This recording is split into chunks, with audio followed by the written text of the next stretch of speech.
Yo, what is going on, everyone? My name is Nick, or the Notorious Fantasy, and in today's video, we're going to be talking about my week number 9 defenses to stream for fantasy football in 2021. Inside today's video, I'm going to be going in depth into 5 different defenses that I believe you guys should be looking to pick up off the waiver wire right now based upon their matchups for the week. But before we can get on into things, I would like to ask, if you are new to the channel and you do end up enjoying today's video, to please make sure to hit that subscribe button down below. Not only is it free, I put out content every single day to help you guys win your 2021 fantasy football championship. And while you're down there, whether you are new to the channel or not, please make sure to leave a like on today's video. It would help me out a ton. And if you'd like to follow me on Twitter, please do so at NotoriousFNTSY. The link to my Twitter is also down below in the video description. So without further ado, let's get into my week number 9 defenses to stream. We begin with my number 1 defense to stream on the week, and that is the Pittsburgh Steelers going up against the Chicago Bears. The Steelers defense is rostered in 62.4% of leagues on NFL.com. So if you use Yahoo,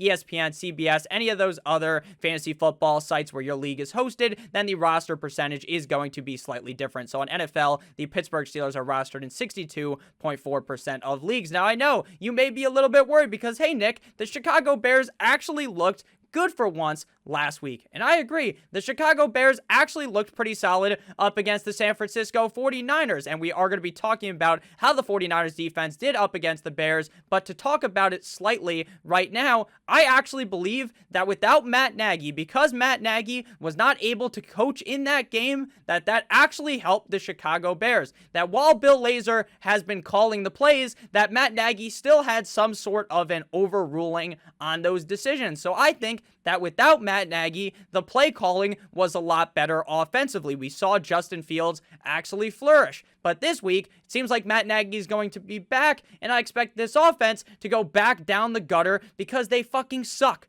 when Matt Nagy is calling the plays, and I think the Pittsburgh Steelers defense is going to play very strongly up against them. Last week, the Pittsburgh Steelers went up against the Cleveland Browns. In that game, the defense had 4 sacks, 1 fumble recovery, as well as 10 points allowed. They completely shut down the rushing attack of Nick Chubb and D'Ernest Johnson, mostly obviously Nick Chubb because he saw a majority of the carries in that game. They shut down the whole offense, and the Pittsburgh Steelers defense is looking really, really good. So again, I do believe they will play very strong up against the Bears. The Bears last week went up against the San Francisco 49ers. The 49ers defense went up against them in Chicago. In that game, the Niners defense had 4 sacks, 1 INT, as well as 22 points allowed. Again, 22 points for the Bears offense. They deserve a round of applause. Congratulations. The Bears offense actually did something, and it was awesome to see because I felt kind of bad for Justin Fields because the guy just looked so sad out there. He just looked like he stood no chance with Matt Nagy calling the plays or Matt Nagy being out there. But last week, we saw a glimmer of hope, and I believe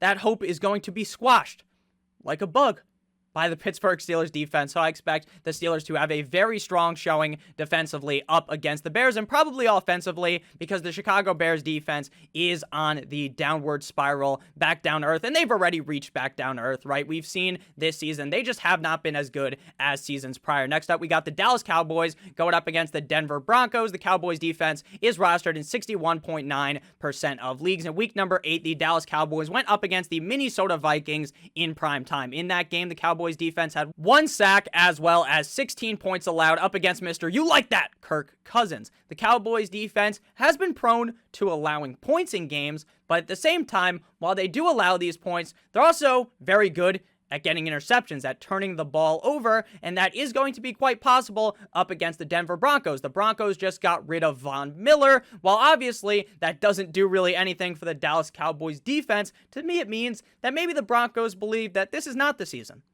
that things aren't going too well, and that maybe Teddy Bridgewater isn't the answer, and the Dallas Cowboys defense has looked pretty solid thus far this season, so I do think that they should be able to play very well up against the Broncos. Last week, the Washington football team defense, that fucking stinks. Everyone all offseason, including myself, were gawk, and they were getting down on their knees and sucking off the Washington football team defense because, oh, Chase Young, this thing looks amazing. It looked so great last season. You remember in the playoffs, they almost beat Mr. Tampa Bay Tom Brady. It looked so good, but in the past, Besides last week, they were a dumpster fire, but last week up against the Broncos in Mile High, they had 4 sacks, 1 fumble recovery, and 17 points allowed. So maybe the page is turning for the Washington football team defense, and they are going to look a little bit better going forward, or maybe the Denver Broncos offense just is not all that good, and that's the lean I'm going to be taking here. So I like the Dallas Cowboys going up against the Denver Broncos this week. Next up, we got the San Francisco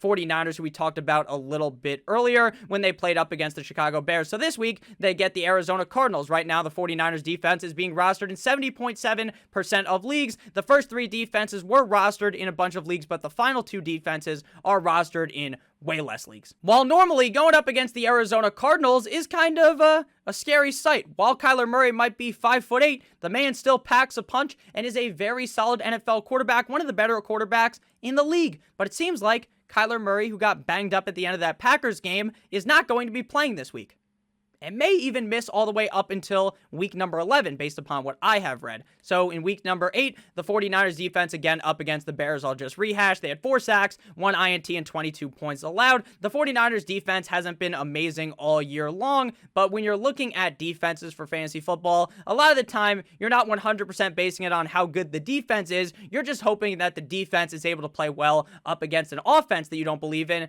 And when it comes to the 49ers and their matchup this week, I just don't really believe in the Arizona Cardinals this week with a backup quarterback who is not Kyler Murray. So I think that the offense is definitely going to be knocked down a bunch of pegs without Mr. Kyler Murray. Week 8, the Packers defense up against the Arizona Cardinals in Arizona. 2 sacks, 2 INTs, 1 fumble recovery, and 21 points allowed. Now, I'm not going to throw heavy emphasis on how good the Packers defense looked up against the Arizona Cardinals because that is a different Cardinals team. Now, it's the same players, except for Kyler Murray, so things are definitely going to look a little bit different, and I would expect the 49ers defense to play well up against the Arizona Cardinals because Kyler Murray is the quarterback. The quarterback's the most important motherfucker on the field, and when you go from having Kyler Murray to not having Kyler Murray, then things are probably going to end up going south for the Arizona Cardinals. But before we break down the final 2 defenses to be streaming for week number 9, I would like to ask if you have ended up enjoying today's video thus far to please make sure to hit that subscribe button down below. While you're down there, make sure to leave a like on today's video as well. It would help me out a ton. So next up, we move to the Miami Dolphins going up against the Houston Texans, 35.1% rostered. Week number 8, the Dolphins went up against the Buffalo Bills in Buffalo, and they didn't have any sacks, they didn't have any interceptions, but for once, the Dolphins defense showed some fucking heart. They showed that maybe they actually care, and it was beautiful to see. They allowed 26 points in that game. In the first half, things were going swimmingly. But in the second half, the Dolphins defense, they got tired and they got anally ravaged by Josh Allen and the Buffalo Bills. But what do you expect?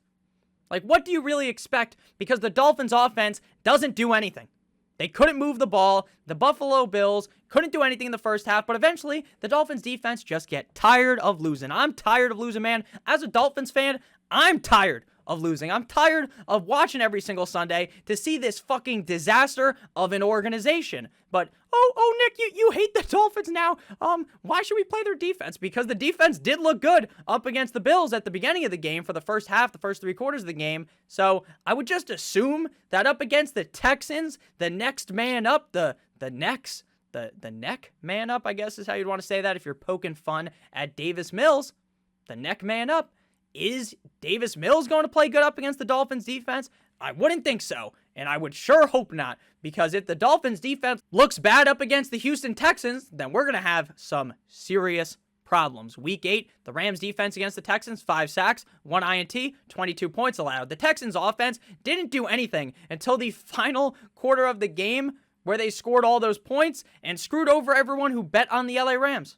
Tough scene. Obviously, the Rams win the game, but they do not cover the spread. I don't believe in the Texans offense. I just hope that the Dolphins defense is awake for this matchup. Final defense to talk about here, my 5th defense to stream on the week. We got the Las Vegas, turn your volume down, Raiders going up against the New York Football Giants in the Meadowlands, 13.0% rostered for the Las Vegas Raiders. If none of these defenses are available, please ask in the comments, tell me who's available, and we'll have a nice chat down there so I can tell you which defense to stream for week number 9. So the Las Vegas Raiders, they were on bye in week number 8, so we're going to go ahead and whip out our microscope and peek at week number 7 for their stats. Week number 7, the Las Vegas Raiders went up against the Philadelphia Eagles, having 2 sacks, 2 fumble recoveries, and 22 points allowed. A lot of 2s in those numbers. Going up against Jalen Hurts and the Philadelphia Eagles. The Las Vegas Raiders defense has been pretty hit or miss this season, if I'm being honest with you. They have had some really good games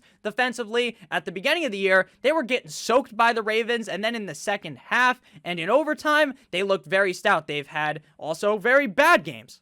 So they're a defense that is kind of up and down, but I do think if there was ever a week for them to play well, it would be up against the Giants. Now, the Giants, they have not played yet, right? Because they play tonight against the Kansas City Chiefs on Monday Night Football. So we're also going to have to backtrack a little bit and look to week number 7 for their stats, where they blew the back out of the Carolina Panthers. The Panthers defense had 2 sacks, 23 points allowed in that game. And while that was a very bad showing up against a defense that I think is very underrated, they looked really good. The Panthers defense last week up against the Atlanta Falcons when they fucking stomped on Matt Ryan's hand. But I do believe that the Raiders will be able to get it done up against the Giants. I'm not looking for anything special. We all know what Daniel Jones is. We all know that Daniel Jones is prone to fumbling the ball, turning the ball over, throwing these interceptions. So all you need is a couple of those, and then the defense is going to end up having a very strong performance up against the New York Football Giants. Thank you guys all so much for watching. If you did end up enjoying, please make sure to hit that subscribe button as well as hitting that like button down below. I appreciate you guys all so much. I love you guys. I'll see you guys tomorrow with another banger of a video. As always, guys, have a great rest of your guys' day. Goodbye.